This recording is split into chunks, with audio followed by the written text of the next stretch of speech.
This is your English reader book, and today we are going to start lesson number 14, The Country Fate. This poem is about the country fate, that is, country means the rural area. ग्रामीण इलाके को country बोलते हैं. तो गांव के लोगों के विश्वास के बारे में ये पोएम है. First have a look at the glossary. First, the country, the area outside a town with fields और फार्मर्स. टाउन के बाहर का एरिया जहाँ पे खेत होते हैं और फार्मर्स होते हैं, that is village. Grass, common wild plant with green leaves eaten by animals. आप लोगों को पता है ग्रास किसको बोलते हैं, घास को. स्वीट प्लेजेंट स्मेल, भीनी भीनी जो खुशबू होती है. एवर, ई देन ऊपर अपॉस्ट्रोफी दिया हुआ है, e r, that is the short form for ever. Hath, that is meaning has. Hath का मतलब हैज होता है, that is the old term use for English. Trust, belief, that is good और sincere. Trust means विश्वास, faith. Float, to move slowly on water और in the air means तैरना, float करना. Rising sun appears above the horizon, उगता हुआ जो सूरज होता है, just like this. Now we will start the poem. Here in the country's heart, where the grass is green, life is the same sweet life as it ever had been. यहाँ पे poet क्या बताने जा रहे हैं कि here in the countries heart, countries heart में जहाँ पे कि क्या होता है, ग्रास क्या होती है, ग्रीन होती है. आप लोग बहुत सारे बच्चे विलेज में रहते हैं, आप लोगों को मालूम होगा कि ग्रास कैसी होती है, ग्रीन कलर की होती है ना, जिसको देख के आँखों को सुकून मिलता है. तो वो जो फील्ड्स होती हैं, खेत होते हैं, खेत खलिहान होते हैं, तो गांव में ये सब क्या है, that is the countries heart, है ना, जहाँ पे ग्रास ग्रीन होती हैं, आँखों को सुकून मिलता है. Life is same and sweet life, बहुत स्वीट लाइफ मीन्स बहुत अच्छी लाइफ होती है. As it ever hath been means has been, जैसे कि वो हमेशा से रहती है. Trust in God still lives and the bell at morn floats with a thought of God over the rising corn. Corn means मक्का, मक्का के लिए टर्म यूज हुआ है, कॉर्न जिसको बोलते हैं. तो यहाँ पे बता रहा है trust in God still lives means भगवान पे भरोसा स्टिल है. And the bell at morn, जो सुबह की घंटी बजती है मंदिरों में, आपने सुना होगा ना, सुबह सुबह जो आवाज़ आती है, that is the bell at morn. अक्सर कर गाँव में ऐसे मंदिरों में घंटियाँ बजती हैं.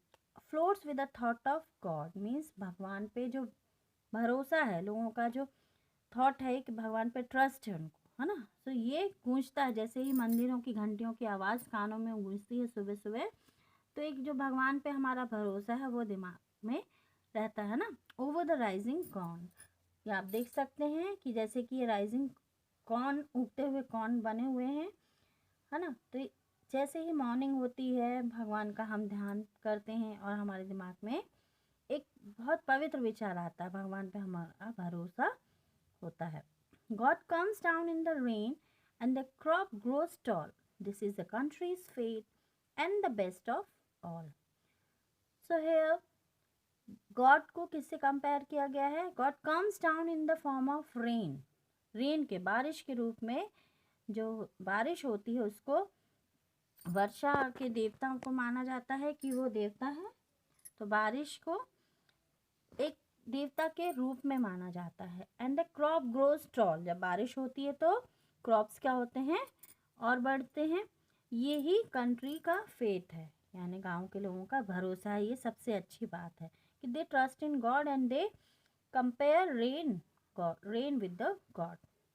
This poem is written by Norman Gale and it is all about the country's fate, how the people of their countries feel, है ना, trust in God.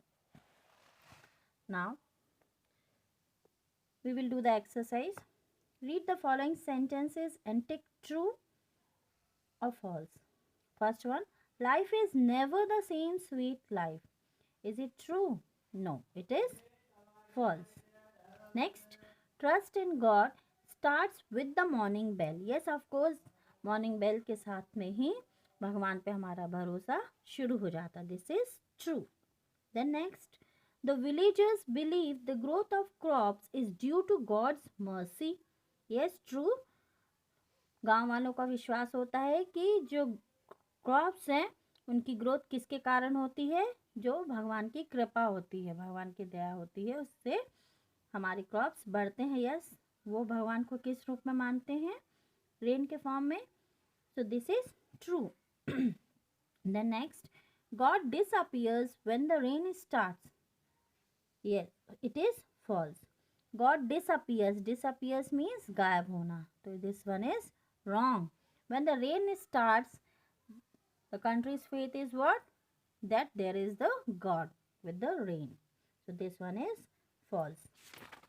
Then next we have word power. Find the opposite of the words in column A. There are two column A and B. यहाँ पे आपको column A से column B को match करना है with their opposites. Number 1, here. So you will have a look at the columns and you have to match with the opposite. Here का क्या होगा? There. The next, country, that is the village. उसका opposite, town. Ever, never. Ever means हमेशा. Never means कभी नहीं. Sweet, bitter. Morning, evening. God means भगवान. Demon means राक्षस. Tall, short. Rise, that is set. Best, worst. Life, what is death? Life का opposite क्या होगा? Death. So in this way you will have to write the exercise in your notebook. Okay, and the next exercises is your homework. This part is also your homework. We will do the question answers in the next class. Okay.